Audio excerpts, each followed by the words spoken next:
Dart Skill presents Profit and Loss. People do business to make profit. They buy things at a price often referred to as the cost price or the cash price, CP in short, and they sell these things at another price called the selling price, SP in short. And the profit that they make is equal to the selling price minus the cost price.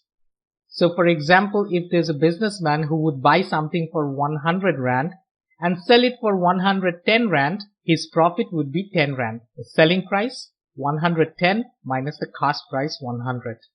And then the profit percent is calculated as the profit percent is equal to the profit made, the amount of money, divided by the cash price or the cost price, times 100. So it's expressed as a percentage. That's why you see this times 100 over here. Sometimes though, things are sold at a loss, which means the selling price is less than the cost price. For example, while selling an used article, obviously you cannot demand the same price when that article was new. It's been used, right? So there's also something called a loss, and it's very similar to the concept of profit. It's equal to the cost price minus the selling price. So in this case, the cost price is more than the selling price. And similarly, we have a loss percent that's given by the loss over the cost price times 100. So this is expressed as a percentage, but this is a money amount. Let's try and solve a couple of problems now. If an article is purchased for 150 Rand and is sold for 175 Rand, find the profit percent. The profit percent is given as the profit amount over the cost price times 100. Now this is the cost price 150 Rand and this is the selling price 175 Rand. Therefore the profit is equal to 175 Rand minus 150 Rand, which is equal to 25 Rand. So if you plug in 25 for the profit and 150 for the cost price in this formula, you get the profit percent. Let's just go ahead and do that. So the profit percent is equal to 25 over 150 times 100. You have a Rand on the top and another Rand on the bottom, so they kind of cross each other, and therefore the profit percent is a pure number.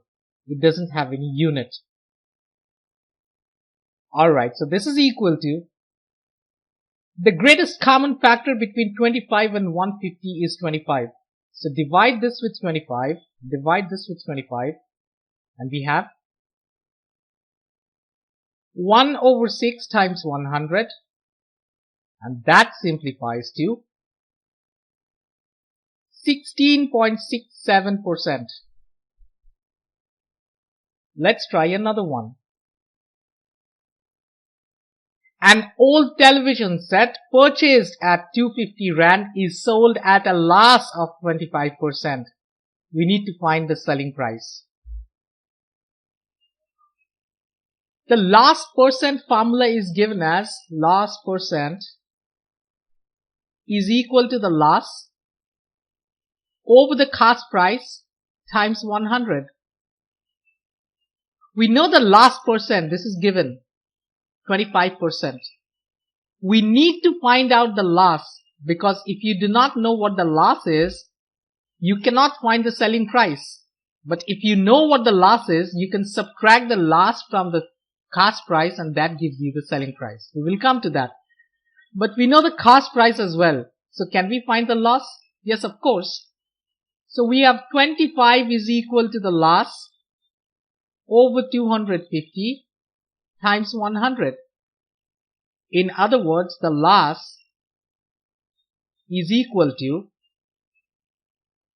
I'm going to multiply, I need this, so I'm going to multiply this with 250 over 100 so that the 100 from the top crosses off with the 100 from the bottom. The 250 from the top crosses off with the 250 from the bottom. And if I do this on one side of an equation, I have to do it on the other side. So let me go ahead and multiply this 25 with the same number, 250 over 100. So the loss essentially is this amount because we have a loss times 1 on this side. And let's try and simplify that. You could divide 100 with 10 and 250 with 10. So that means cross off a 0 from the end. And then go on to divide maybe 10 with 5 and 25 with 5. So we have a 2 here, we have a 5 here. So it's 5 times 25, which is 125 divided by 2. That's 62.5. That many number of rand is the loss amount. Now that you know the loss is given by what? The loss is nothing but the cost price minus the selling price. And therefore the selling price is equal to the cost price minus the loss. That's exactly what I was referring to a few minutes ago. Now we know the cost price, that's given us 250, minus the loss is 62.5. Obviously both units are rand. And therefore the selling price is going to be 187.5 rand. This is the selling price, 187.5 rand. So obviously if something is purchased at 250 rand and sold at 187.5 rand, that's a loss.